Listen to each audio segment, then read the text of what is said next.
right, welcome to the podcast. This is Unfiltered with me. I'm Joey. This is my brother. We're going to review Gladiator 2. It was a decent flick, and you want to see a bunch of CGI things. I thought it was pretty cool. But what did you think, dude? VC over here, the expectations of this movie based on the first one were pretty high. That this movie was exceptional, it was extraordinary, visionary. I wish I could tell you all that was true, but it was all bullshit at the end. This movie supposedly made $250 million US. As far as it goes, the original only cost $105 million.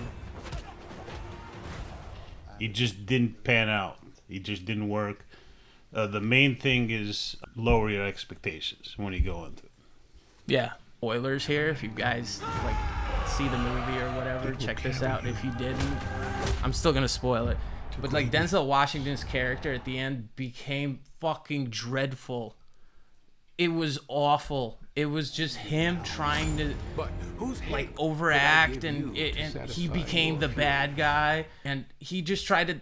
I feel like the studio pushed him, and just made it a film around Denzel Washington. I thought that the set designs were fantastic. I thought the arena looked fantastic. I thought the costumes were great.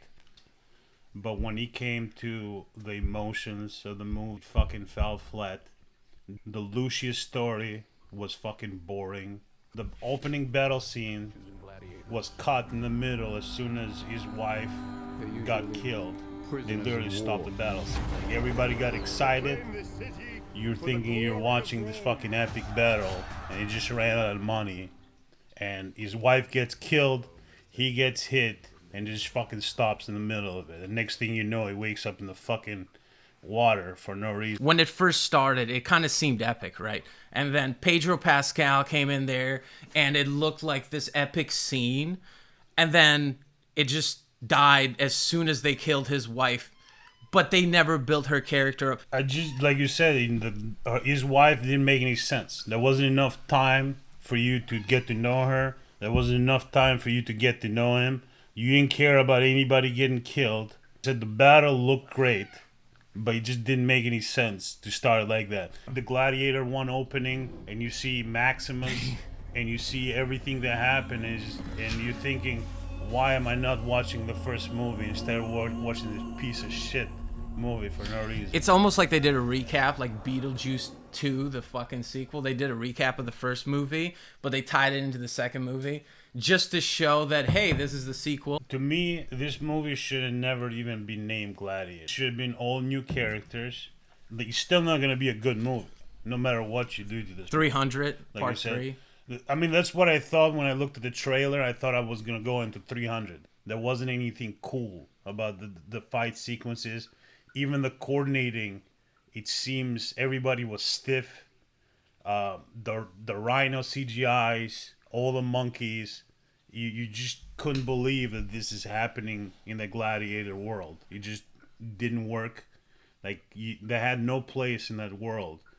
Because the first movie, just the emotions were there. You cared about every character.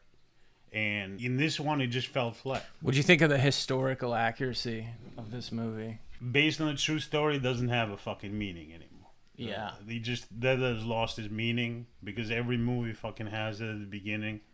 So, there was the whole thing in this movie where, this kid is the son of Maximus. In the first one, it wasn't really described whether he was the son of Maximus or if he was the Emperor's kid that was played by Joaquin Phoenix. You don't really know. In this movie, they straight up said, hey, Joaquin Phoenix, he was homosexual. He'd never had sex with women. So this kid is definitely Maximus's kid. And when the ending rolls around, halfway through the film, they take Pedro Pascal, who's the second biggest actor they hired. They just kill him off in the worst way possible. He just takes the knee and he tells the guy, hey, I loved you. and I loved your mother, and I loved your father, and I'm like, who the fuck were you in the movie? In the original one, to know his father. Like, Maximus died in the original one trying to, like, get freedom for his wife and kid. So you could go back and see him. And I don't get it. Like, this movie was just completely convoluted with holes and shit. Yeah, I completely agree with you.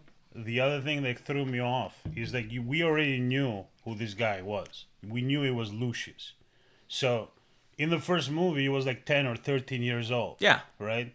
So he goes away, and his mother doesn't recognize him when he comes back. He comes in at like 30 years old, and she only recognizes him because he grabs the sand like Maximus in his hand. Yeah, the little like, trait. that was so cheesy. It was so fucking pathetic. That's as close as he got to Maximus. Yeah. As he grabs the sand and he does the LeBron James when he throws it in the To me, the first one is one of the 50 greatest movies of all time. Like, wherever you rank that when it comes to Ridley Scott, it's gotta be in his, Mount Rushmore. Like, Yeah. you have Alien, you have Gladiator, you have Blade Runner, and then you have, anything else after that. Yeah. But the guy has epics one after another.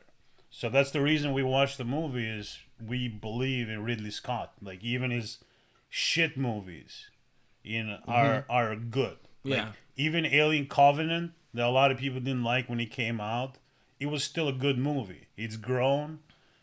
Prometheus, Absolutely. it fell flat initially. A lot of people didn't like it.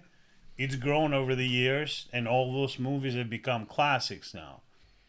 They had a story, which was going to be Lucius, Pedro Pascal. They brought in Lucia in there, and they have the two kings, the two young kings, which are fucking awful in the movie. Yeah, they were. We'll get into that in a second. Yeah. Okay. And they were the worst fucking part of the movie. I think they were bad actors. I don't know, man. I mean, I can't say I would have done better, but I agree with you. They were pretty bad. Those two characters. Number two is why you need two. Like, that was the problem, is you have too many fucking characters. You get those two, Yeah. Pedro Pascal. You got the senator from the first movie. You got Lucia. Yeah. And then you bring in Denzel, which I thought he was just thrown into the movie just to sell the movie. Like, the Denzel storyline doesn't even make sense. I feel like Denzel intercepted the movie. Like, he started off like as a okay character, like, oh, he's trying to be shisty by connecting these storylines between Pascal, the lead, and Pedro Pascal, who's killed his wife in that epic battle in the beginning. I thought he was trying to get involved, and then like this whole movie became about him just fucking with people. It became about Denzel. I almost thought like they got Denzel as a backup to, like, if this movie fails, Yeah. we can at least change his story arc to match, the role he played in that what was that fucking movie he was in, the famous one that he's like a detective. Training Day. He was trying to be Denzel from Training Day, and it came off fucking dumb. Whether you're a wolf, But did you feel like that or a sheep. storyline was just thrown into this movie just to sell the movie? Because they had Yeah, Paul absolutely. Mescal. Yeah. He's not an established guy. No, he's pretty not new. a lead. Definitely not a lead, and that's why I think they got Denzel. They wanted them to share that lead screen time. That's why he's fucking nominated right now. And Pascal is a good TV actor, but like I said, he's in Last of Us, he's in Narcos, he's in Game of Thrones. He's in everything. But he hasn't. He's not a lead in movies. In the first movie, it's Maximus versus Joaquin Phoenix. It's basically Russell Crowe versus Joaquin. He kills his wife. It's the revenge story, and it's just them two. There's a lot of different characters, but it's really those two. He kills his wife. He cares about his wife, and he's gonna get revenge. And he goes through a journey in the beginning of the movie that he gets captured as a slave, and he gets beaten up, and it builds up. The guy is fighting, he's learning, everybody starts trusting him, builds a reputation, and it feels like it's a year or two before he even makes it to the Coliseum. Yeah. In Like, this movie, he trained. This guy was already like a certified badass. Yeah. But if you look at his roots, Lucius, he was a royalty. Like, he was a kid when he ran away. He was like fucking 14 years old. There's no way he grew up to be this fucking the best fighter in the village and shit. And he came in already ready to kill other men. Like, this kid was spoiled to begin with. But whatever, I'll believe that. He was Marcus Aurelius's like son or grandson. There's no way after they killed Marcus Aurelius that this kid didn't grow up to be like the king. They just took that narrative and they were like, nah. And I'm just thinking to myself, I'm like, what the fuck is going on, dude? You know what's funny is Denzel's character is actually historically accurate without the Brooklyn accent. How like they shifted his character from being like the Proximo to then being like the guy who ends up turning to be the real villain. They kill Pascal like halfway through the movie, which is kind of stupid, just to make Denzel like this bad guy. And I'm like, he's old as shit, dude. He's like 80 years old. He's your toughest rival right now. Like, yeah, that was the dumbest scene I've ever like witnessed. None of that shit landed.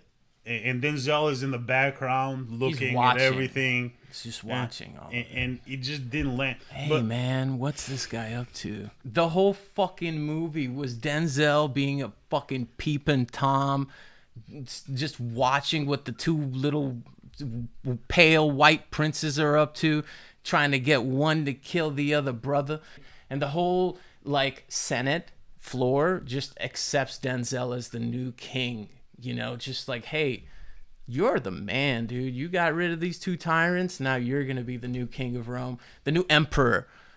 And I thought, what a fucking load of bullshit. The other thing I was going to say when it comes to, what do you think of the arc of Maximus? He has to go in 2-3 years. He builds a reputation, and then he goes in, he has to fight in the arena 5 or 6 more times before the crowd notices him. Yeah. And then the emperor comes in, and it feels like it's like 5 years until the emperor gets close. And even when he gets close, the emperor is surrounded by like 50 soldiers.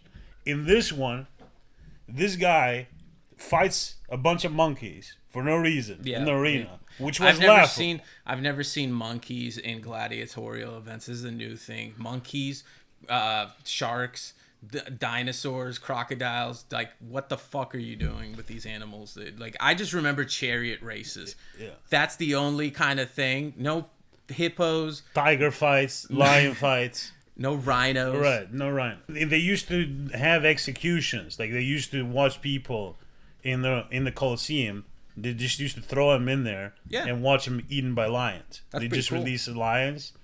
And for this movie, the monkey scene was laughable. Like, it was a joke.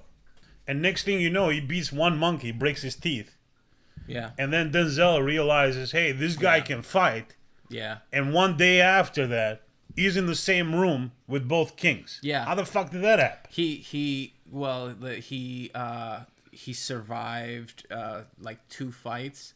So he became like the top gladiator, you know, like out of 2 fights. That's like what Dana White does. And then to bring him to royalty, that's a whole nother chapter, you know, like you have to have like 30 fights and be decorated to be around royalty. Yeah, and he already had a reputation established. They could hear, you know, the Spaniard. He was called the Spaniard. Everybody knew his name before he went there. Yeah. And he had the, you know, the crazy thing. He had a reputation. The crazy thing is that you have the fighting in the beginning that he's tied with the chains. Yeah. And that's a great fight scene. And then you have the fight that he fights 6 guys at once. And then he goes into the arena. You got the chariot race, which is fucking amazing in the first one. And then after that, just to top things off, you got the fucking tiger scene, which is epic. And for him to go from fucktown Morocco to the Roman Empire within 1 day, which it felt like 1 day. Yeah, and be in the same room with those, And there was a quick fight scene in that room, which was pretty good. He fought some guy. That was the only fight scene that I actually thought it was any good. He fought a guy that looked like Jason Kelsey, and he had the fucking Pfizer vaccine. You could see he had both shots on it. You could see he was double vaxxed, dude. So, like, that's why he lost the fight. Yeah. That was the only scene in the movie that was worth a damn. Yeah. It looked like it was a really well-coordinated fight scene. Yeah, yeah. You know, but I don't get why Denzel Washington had a fight, dude. He's like 80 years old. Why are we still having this guy, like, do action? You heard about the nomination for Denzel for Best Supporting Actor? Yeah. Do you think this is deserved? Let's talk some truth on this. Golden Globe, I feel like he's part of that academy. Like, I feel like... Just like Jay-Z and Beyonce, they just vote for who, like, all the awards that Beyonce should win, and then that she wins anyways. I feel like he's part of that in the movie industry, you know? Like, expecting Gladiator 1, and like he was saying, I'm saying, don't compare it to Gladiator 1, dude. Like, it ruins the story, the first one. 100%. Absolutely. And the worst part of it is actually detrimental to the first one, because the whole hero arc of the first movie, that Maximus, he loses his family, cares about his family, and in this one, he has a bastard son that he never knew about. And where did that come from? Completely. Like, how do we not know about this in the first one? And it's detrimental because it doesn't make any sense that he cared about his family if he just cheated on his wife with Lucia at all time. He had a kid. I mean, that just didn't make any sense. Yeah, it's like, I guess she threw a pity fuck his way and he had a kid, but the kid was Lucia. But that doesn't make sense because after he left, he just wanted to go back home to his wife and kid. It was such a heartfelt movie that you don't want it to take that route. In this movie, they felt like, I don't give a fuck if I ruin the first movie. I'm taking the Joker 2 exit, you know, just tank the first movie with the second one. They blew their load. Just to use the name. Yeah, they blew their fucking load. That's exactly what it is. And you felt like Ridley's directing this. There's got to be a reason he's doing it. Like I said, you're in safe hands. There's got to be a storyline that maybe missed in the first one. There's only so many directors, dude, like that you can trust by name. Tarantino, Ridley Scott, I thought used to be on that list. Obviously, Scorsese. And there isn't that many, is all I'm saying, you know? Like, even James Wan, his movies are kind of hit or miss when it comes to the horrors. Ridley Scott is one of those guys that you look and you admire. Yeah. But with this last film, man, I felt like it was a cash grab, 100%. Let me read you Ridley's last 5 movies. Please. Napoleon, which was reviled by everybody that watched this movie. It had to be the worst movie of last year. Shane Gillis's favorite movie. Like, even the extended cut of the movie didn't save that fucking movie. He just made it 2 hours more boring. So Napoleon is his last movie. House of Gucci. I can't believe he directed that. That movie was hog shit. That movie was a fucking comedy. It was pretty funny, actually. Yeah, it wasn't a serious movie. No, not at all. Unintentional. I can't believe he directed that movie. Yeah. The Last Duel, which we thought it was good. I thought it was a good movie. Nobody else liked it except me and you. No. I don't think anybody else gave a shit. Got no nomination. I'll tell you what. Adam Driver he made like 10 movies after that. They all were 100 times worse, including The House of Gucci, where he faked an Italian accent. It was almost like a fucking Super Mario character, dude. You should have seen this. Like, he's, mamma mia, fucking, I'm Italian. Oh, what are you doing in my house? And it was like, what the fuck is going on? He's bad. He was bad all around. Why am I watching cartoon characters? Yeah, exactly. Everyone was like, are you fucking kidding? Yeah. There was no, like, I would have made the whole film Italian. They would have spoke Italian, and if you didn't learn, get the fuck off the screen. Lady Gaga? Yeah. Do I have to say any more, dude? Yeah, it was awful. And there was nobody good in the movie. It was a horrible movie. So we got Napoleon. It was like almost like they told everyone, like, if you can do an Italian accent, do it. If you can't, just take it. Yeah, do something. Do something. You ever seen Super Mario Brothers? You heard them talk in the Super Mario? Well, do that. All the money in the world. that they replaced Kevin Spacey for no reason. Yeah. So and then pedophilia in Alien Covenant. So that's his last movie. He's 87 years old at this point. What do you see in the future? Because this is not a great run. Like it's not a great run for Ridley. I can't wait because like I feel like first of all Ridley Scott's like embedded in the Hollywood Hall of Fame. I feel like these directors, these big time directors, they're making movies now just to fuck with us, because then I can just say, hey, I did this, I got the trophy for it. Or they put in their ideology into it and yeah, they try to shoehorn into fucking some kind of ideology. So they want to put that in the movie. Whatever happened to good movies where you focused on the plot and not on the person's sexuality? Let's talk about that. Yeah, that's a whole. So you think podcast. Ridley should have directed Alien Romulus and just skip this fucking movie? I think so. Yeah. Do you think like he does another like Alien movie in the future? Do you think he ends his career on a high note by doing like an epic movie? Yeah, I still think he has it in him. He's a really good director. You know, he's made too many good hits. I feel like he made this flop. It could have been pressure from the studio. You know, a lot of studios like to force in their actors, do a remake and a rehash of everything. I swear that's what I thought Denzel Washington was in this movie. At first, I thought his character was pretty cool, and then I felt like, why is he through the entire movie? Like, why does he have more screen time than the lead in the entire movie? Why is he so important? And then you figure out like the whole. He can fight. Yeah, by the way, he can fight. The whole story arc is actually revolving around him and not the kid. And that's what kind of pissed me off. I felt like, what if Ridley Scott's real script and his film was actually botched by the studio and they try to shoehorn in their little actors. Their agenda. Yeah, an agenda. Now, the only reason we watched this movie was because of Denzel and Ridley. Everybody else in the movie, you know, they haven't earned anything yet. So yeah. So Denzel's. Now I'm worried about Denzel because Denzel has had a bad 10 years. 80. So Denzel is 69 years old.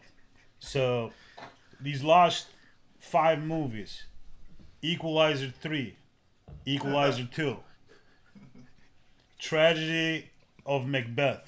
Who the fuck saw that movie? Little Things. Can't wait. That came out on HBO with Jared Leto. And Roman J. Israel.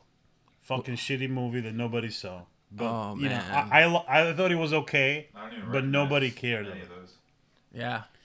So... Little Things was about Jared Leto's. Yeah. That movie wasn't bad. It wasn't bad. It wasn't bad, but the ending was dog shit. Yeah. But this is a bad run. Equalizer 1 is good. Equalizer 2 and 3 are shit. So let's get this straight. I thought that was a TV show with Queen Latifah. It's a TV show with Queen Latifah also.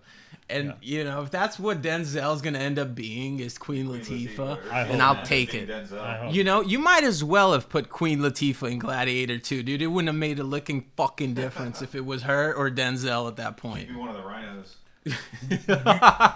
Do you think Denzel has one last career move, one last good role? Or do you think he goes Marvel and starts doing... Didn't he announce that he's going to Marvel? Yeah, I mean, he's doing the Wakanda movie, the new one. I think that depends if he's on that Diddy list. I like Denzel Washington, but I'm going to be honest with you. The last film that I thought he was any good at, like any good, I don't want to say him in general. He could have been great in Macbeth for all I fucking give a shit. Right. I'm not going to watch a fucking Shakespeare fucking movie, dude. Was the bank robbery movie with Clive Owen. Well, Inside Man. Inside Man. I was thinking about that today. And that movie was pretty good. And Denzel still overdid it. That was a Spike Lee movie. It was a Spike Lee movie. And for a Spike Lee movie also, it was really good. Denzel Washington, last best movie was that one, Inside Man. And it was pretty good because the lead was him and Clive Owen did such a good job just being the voice of the bank robber. It was immaculately done. and they got away with it. They gave you just enough information. They didn't give you twists and turns till the very end, which you kind of knew because he told you in the beginning where he was hiding. Anyway, going back to Gladiator, just to build the tension up. But Gladiator, there was no tension, there was no build, there was no character arcs. It was just a lead that is never going to play a lead again, I believe. And Denzel Washington overacting at the end. And here's some crazy animal fights. And then CGI animal fights because they can't afford the real things. You know, that's animal cruelty. You know, it's all about, like, CGI. If you can CGI, that's a big market, you know, editing, and that's a beautiful thing. But it should be blended in well with real animals. Yeah. What was that last Gladiator show that was on with Anthony Hopkins for those who are about to die, right? Yeah. Even that show didn't go over the top. It looked kind of cheesy. We remember, David, we saw the trailer the other day, and it kind of looked like it was shot in one of those like cameras that was like super high definition and saturation, like the fucking TV Hallmark movies. Is good. But even that show wasn't as over the top as Gladiator 2. And I don't want to compare it to the first Gladiator, but dude, even other Gladiator movies like aren't this fucking crazy. You think Denzel can turn it around because this like you said, Inside Man, and then he had Flight 2013. Yeah. It was a pretty good movie. I can only watch Flight like one time, you know. It was good for the one time I saw it. If I see it again, I'm probably going to hate it, man. I'm not going to lie. It's like one of those films that you see just once. I don't think we're getting another Training Day out of him. We're not going to get another Training. I feel like Training Day almost like made him to a mature actor, you know. I felt like he was great in a lot of movies. Don't get me wrong. You know, when he was younger, like The Hurricane, just amazing actor. But I feel like Training Day was the real Denzel. We got to see like all his skills unleashed on the big screen. And then I felt like he became a meme after that. So like every character, he put a little bit of that character from Training Day. So yeah, I think Denzel has it in him. But at the same time, I think he's at that age where he doesn't give a fuck. So he's gonna go after the money, the market money. I agree. I think he's gotta do it. Now, just to close things up, I got a list, and this is something we're gonna do in the future. So if you guys have any recommendations about movies, definitely send some messages. But this is going to be a top 5 epic list as far as epic movies, swords and sandals movies. Number 1 for me is Gladiator, all time. He's number 1. I got Braveheart, number 2. Ben-Hur is awesome. The Chariot Race, fucking great. Spartacus, epic. Still holds after 65 years at this point. And then Kingdom of Heaven, which is another Ridley Scott movie, especially the director's cut. Oh, you said Gladiator movies? Yeah, these are Gladiators, sword and sandals movies, anything of that. So epic. Like an epic. There, right? Yeah. Troy was pretty fucking good. Yeah, I like Troy. Not in my top 5. What would you put in your top 5? That's a good one. Damn it, you should have asked me before. Okay, well, obviously got it. Gladiator 1. Right. It's complete epic. I do like Troy. He's on to something. I've rewatched Troy a couple of times. The director's cut or the original cut? Doesn't matter. It's just such a good movie, you know. Like when it comes to epics, complete war movies. I mean, dude, William Wallace with Braveheart with Mel Gibson, dude. The Patriot with Mel Gibson. I'm gonna have to bring Mel Gibson into this, dude. We're gonna have to do a whole lot of lists.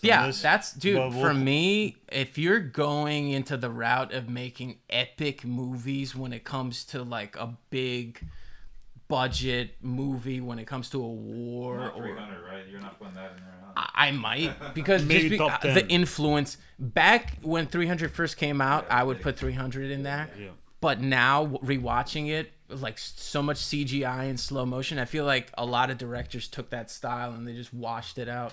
It's like Facebook at this point. It's retarded. Yeah, I have that crazy filter. They had a filter, weird, and then they did it in Spartacus. They almost like spammed us with Spartacus, Blood in the Sand, the show where they put the 300 filters, what I want to call it, and they just made every fight scene slow motion. What we learn about these movies is that they're epics. They're epic for a reason because they're hard to make. And all these movies we talked about at the end are fucking fantastic, but all of them are hard to make. I think this is a lost art form. Yeah. That a lot of these directors nowadays are not willing to put in the work, the time, put in the cash to make these movies happen.